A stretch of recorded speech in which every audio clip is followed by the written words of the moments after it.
And, we'd be saying, hi, Daniel, hi, Marty, good morning, stuff like that. And Daniel I kind of walked by and Daniel went, Daniel looked, I said, morning, Daniel, he went, I said, oh shit, game on. I can't help you. So he's telling me what happened.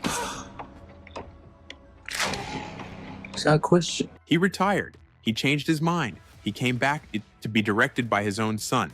Daniel Day-Lewis just dropped back into cinemas with Anemone, a stark, hypnotic drama that's already splitting critics, while reminding everyone why he's the only actor with 3 Best Actor Oscars. I think one of the great misapprehensions about, method acting has suddenly got a bad rap. But if it interferes with other people's work, you've gone wrong. And yes, he admits the retirement was never meant to be forever.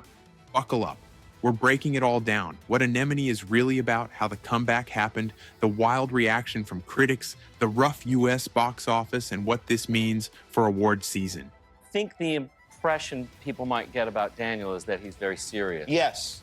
Right. I do. He's not? He's not. I mean, no, he's not. What is an example? Like, for him, because I've heard these stories about him staying in character for, months, weeks at a time. Months. Months at a time. So he does do that. Absolutely, he does that. Yeah. I see. Anemone follows Ray Stoker, Day-Lewis, a withdrawn recluse whose estranged brother, Sean Bean, turns up to drag him back toward a family he abandoned and a past he can't outrun. It's written by Daniel with his son, Ronan Day-Lewis, who also makes his feature directing debut. The film premiered at the New York Film Festival on September 28, 2025, opened in US theaters October 3rd, expands, then rolls into the UK on November 7th. Produced by Plan B and released by Focus Features/Universal, it's moody, intimate, and tense, built around fathers, sons, and the ghosts we carry. Day-Lewis, in my left foot, Daniel Day-Lewis, and There Will Be Blood.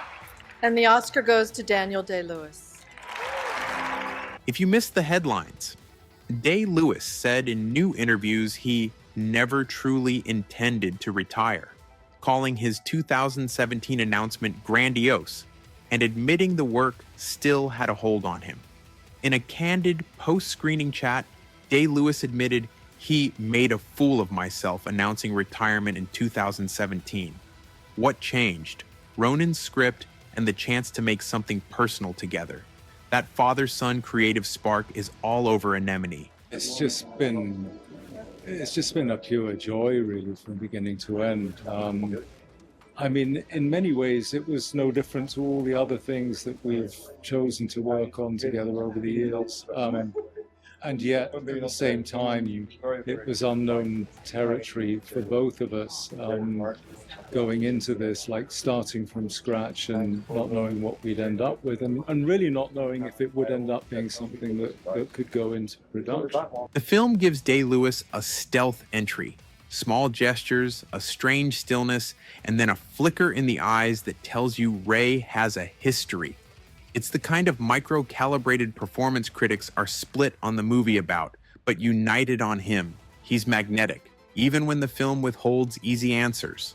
Always a temptation to rewatch films that you love, and yet there's a certain trepidation as well, because you can only have the first experience of a film once, obviously. And whilst you can carry on studying a film and still getting so much out of it, Ronan shoots with an eerie calm, wide, storm-bruised skies and interiors heavy with silence.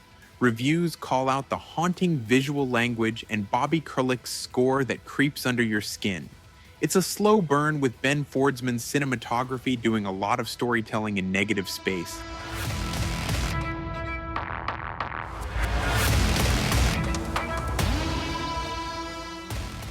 I think that was a mistake. I think it just created a kind of confusion. And at the time, I never intended to retire from anything. I chose to stop doing one kind of work so that I could perhaps concentrate on a different kind of work. At its center, Anemone is a family reckoning, not just on screen, but behind the camera. You feel a son directing a father who happens to be one of the greatest to ever do it, Variety even noted how the collaboration can lean austere. The Hollywood Reporter emphasized the thrill of seeing him back, even if the film isn't engineered for crowd-pleasing catharsis. Ronan calling his dad by his character's name on set? Totally intuitive, he says. You know, the amazing things that Chris, Audie did to kind of bring, and the Greens team and everything on Anemone to kind of create that cloistered world that was just, within that clearing, it was just the world of the film. The second you stepped onto it, there was no kind of leap of imagination needed to feel that it was real. No spoilers, but there's a confrontation where history finally speaks. Some say the film's emotional payoff is too muted. Others say the restraint is the point, and Day-Lewis makes quiet feel volcanic. That tension is the conversation.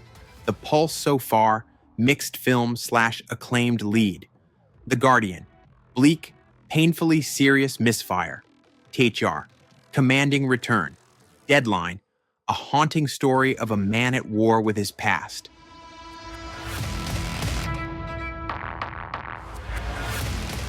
Day-Lewis didn't ease back in. He chose a film that de-glamorizes him. That tracks with a career of radical choices. Christy Brown in My Left Foot, Oscar. Daniel Plainview in There Will Be Blood, Oscar. Abraham Lincoln in Lincoln, Oscar.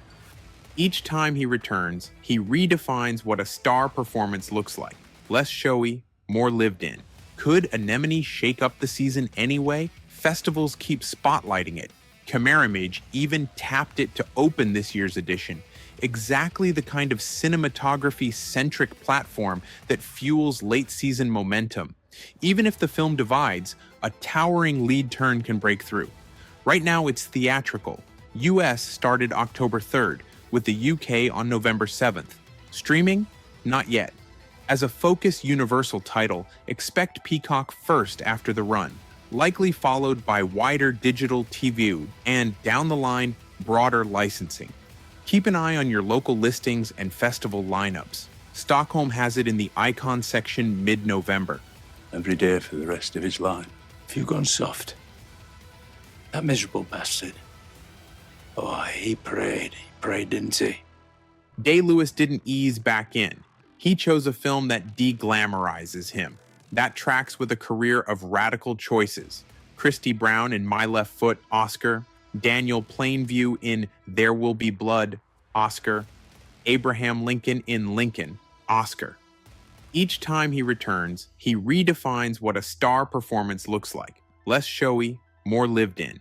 Daniel Day-Lewis returned. But US audiences didn't. Anemone has earned about $1.16 million domestic, a sharp miss for one of cinema's GOATs. The numbers on screen: opening weekend, Octi 3.5, $681,655 from 865 theaters. Run pattern, maxed at 879 theaters with a short average run, 0.2 weeks per theater. Total domestic hovered around 116. Why it underperformed? One crowded event corridor. Adult dramas struggled to break through a fall marketplace tilted to events and four-quadrant spectacles. Anemone got caught in that headwind. 2. Adult prestige softness. Trades have flagged a broader slump for upscale originals this fall. Celebrities can spark awareness, but not always turn out. 3. Awareness versus interest gap. The story, DDL Returns, traveled farther than The Cell. Somber, austere family reckoning. Reviews framed it as challenging, great for cinephiles, tougher for casuals. 4. Short runway to home viewing. Some outlets report a very fast digital pivot, around 18 days, which conditions audiences to wait. Theatrical missed, but the performance narrative is strong. On streaming and guild screenings, where the target audience is deepest, this can rebound as a must-see acting showcase. Day-Lewis says the old retirement statement was a mistake, and that the work still has a hold on him. No promises about more films, but the once-shut door is now open a crack. If Daniel Day-Lewis 2.0 is real, it starts here. Anemone is less a comeback vehicle than a purge, a thorny personal exhale about damage families inflict and survive. As cinema, it's deliberately austere. As acting, It's a reminder Day-Lewis can turn a glance into a confession. If you want a bow-tied ending, you may bristle. If you want to watch a master make silence feel dangerous, this is it. Where do you land? Team masterpiece or team mixed bag? Drop your take. Smash like if you love deep dive cinema, share with that friend who still quotes Plainview, and subscribe to Spoiler Alert Cinema for award season twists and festival buzz. Next up, rank all Daniel Day-Lewis performances from terrifying to time stopped moving. Tell us what must make the list.